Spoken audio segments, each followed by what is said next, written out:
ሰላም የኢትዮ ስትሪም ቤተሰቦች የተመረጡ የሰዓቱ መረጃዎች ይዘን መጥተናል። አብራችሁን ቆዩ። ፓኪስታን 5 የህንድ አውሮፕላን ጣልቋለች። እነ መዓዛ መሐመድ በኢቢኤስ ጉዳይ በሽብር ተከሰሱ። አቶ ታዬ ደንዳ ከሐኪሞች ጎን ልንቆም ይገባል አሉ። አብራችሁን ቆዩ።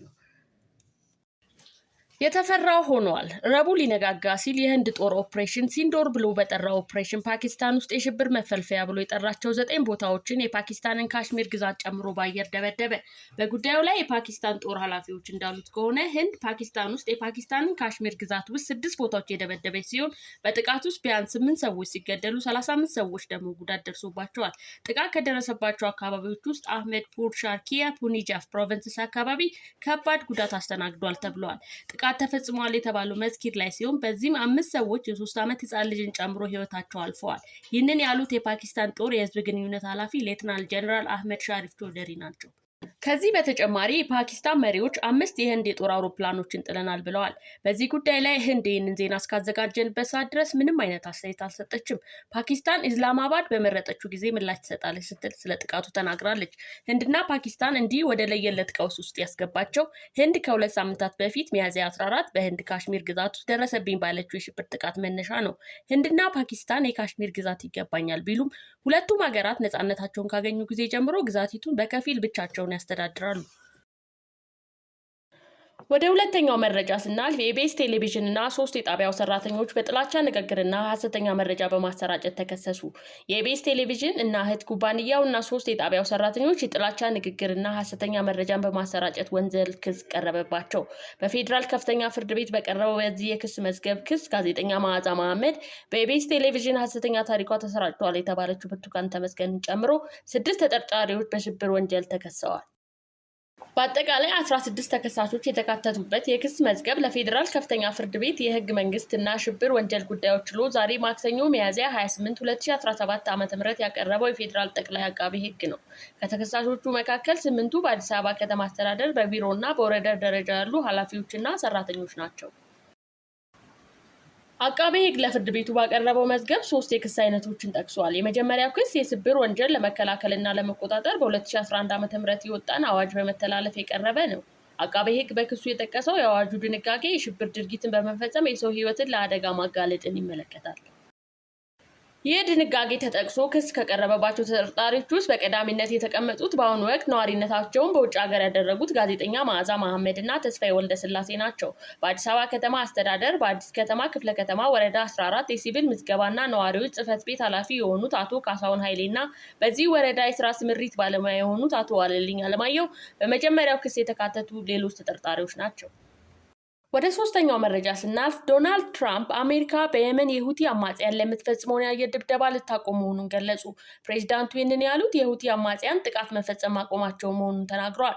ኦማን በበኩሏ በኢራን በሚደገፉ አማጽያን በቀይ ባህር ላይ በሚንቀሳቀሱ የንግድ መርከቦች ላይ ጥቃት ላለመፈጸም መስማማታቸውን አስታውቃለች። ዶናልድ ትራምፕ ከካናዳው ጠቅላይ ሚኒስትር ጋር በዋሽንግተን በተገናኙበት ወቅት ሁቲዎች መዋጋት አይፈልጉም፣ እኛ ደግሞ ያንን እናከብራለን፣ እናም የአየር ድብደባ ማካሄዳችንን እናቆማለን፣ ስለዚህም እነሱ ጥቃት ማድረሳቸውን አቁመዋል ብለዋል። የኦማን የውጭ ጉዳይ ሚኒስትር ሁለቱ ወገኖች አንደኛው ሌላቸው ላይ ጥቃት ላለመሰንዘር መስማማታቸውን ገልጸዋል። በባህሩ ላይ በሰላም የመቅዘፍ ነፃነትን ለማረጋገጥ እና የዓለም አቀፍ የንግድ መርከቦችን ፍሰት የተሳለጠ እንዲሆን ስምምነት መደረጉን የዶናልድ ትራምፕ ንግግር ተከትሎ የኦማን የውጭ ጉዳይ ሚኒስትር በማህበራዊ ትስስር ገጹ ላይ ለጥፈዋል። ሁቲዎች እስካሁን ድረስ ደረሰ ስለተባለው ስምምነት ያሉት ነገር የለም። በመጋቢት ወር አሜሪካ በሁቲዎች ላይ የምትፈጽመውን ጥቃት አጠናክራ ቀጥላ በየመን 1000 ኢላማዎች ላይ ጥቃት መፈጸሙን የመከላከያ ኃይሉ አስታውቋል። ዶናልድ ትራምፕ ከኦቫል ኦፊስ እንደተናገሩት ሁቲዎች ካሁን በኋላ መርከብ ላይ አያተኩሱም። ሁቲዎች እንዳስታወቁት ወይም ቢያንስ ለኛ እንደገለጹልን ካሁን በኋላ አይዋጉም። ነገር ግን የበለጠ ጠቃሚ ነገር ቃላቸውን አምነን መቀበላችን ነው። የኦማን የውጭ ጉዳይ ሚኒስትር ባድር አልቡሳይድ በበኩላቸው ውጥረቶች እንዲረግቡ አገራቸው ማሸማገሏን ተናግረዋል።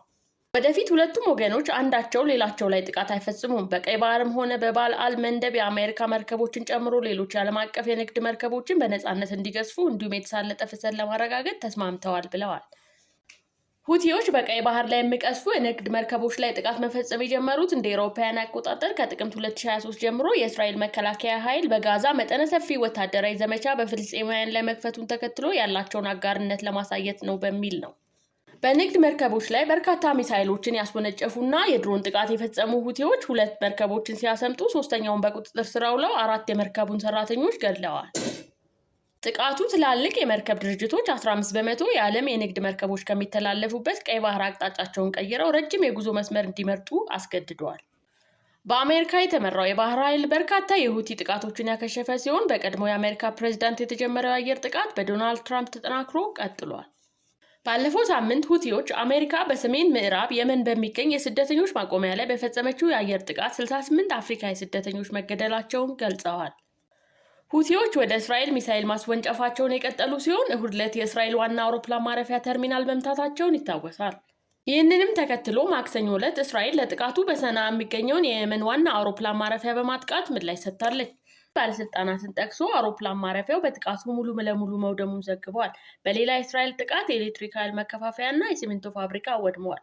ሰኞ ዕለት እስራኤል በየመን ሁዳያ የሚገኝ የወደብ ተቋምና ሌላ በከተማው የሚገኝ የሲሚንቶ ፋብሪካ ደብድባለች። ወደ መጨረሻው ዜና ስናልፍ አቶ ታዬ ደንደአ ለሐኪሞች ድምፅ ሆኑ። አቶ ታዬ በማህበራዊ ትስስር ገጻቸው እንዳጋሩት የሐኪሞች ጥያቄ የኛም ነው ብለዋል። አቶ ታዬ ቀጥለውም እንዲህ አሉ። ከምናባዊ ብልጽግና በፊት የጤና ባለሙያ የተሻለ ኑሮ ከነበራቸው ይመደባል። ከራሱም አልፎ ለዘመዶቹ ይተርፋል። ብዙ ተማሪ ሐኪም ለመሆን ይመኛል። ዛሬ ግን ለ19 ዓመታት የተማረ የሕክምና ዶክተር ገቢው ለቤት ክራይና ለምግብ እንኳን ያንሰዋል። ገጽታውም የችግሩን ጥልቀት ይመሰክራል። ከዚህ በፊት ከመከራ ለማምለጥ በርካቶች መሰደዳቸውና ከፊሎቹ በስደት መንገድ ላይ ለአደጋ መጋለጣቸው ይታወቃል። የቀረው ደግሞ ለመኖር ተቸግሮ ግራ ሲገባው የመብት ጥያቄ ለማንሳት ተገደዋል። ይህ ፍትሃዊ የህልውና ጉዳይ እንጂ ፖለቲካ ለመሆኑ ሊታወቅ ይገባል። በእርግጥ ይህ የሐኪሞች መከራ በህዝብና በሀገር ኪሳራ ለበለጸጉት ቀልድና ጨዋታ ይመስላል። ለነሱ ጉንፋን ምርመራ በዱባይ፣ ሕክምናው በባንኮክ ሊደረግ ይችላል። የኢትዮጵያ ሐኪሞች ጉዳት ከብልጽግና አውሮፕላን ውጭ ያለውን በ21ኛው ክፍለ ዘመን በኮሌራ የሚሞተውን ህዝብ ይመለከታል።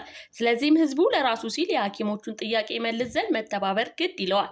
ፍትህ በችርቻሮ የለምና የአንዳችን ጥያቄ የሁላችንም መሆን ይኖርበታል ብለዋል ጽሑፋቸውን ሲያጠቃልሉ።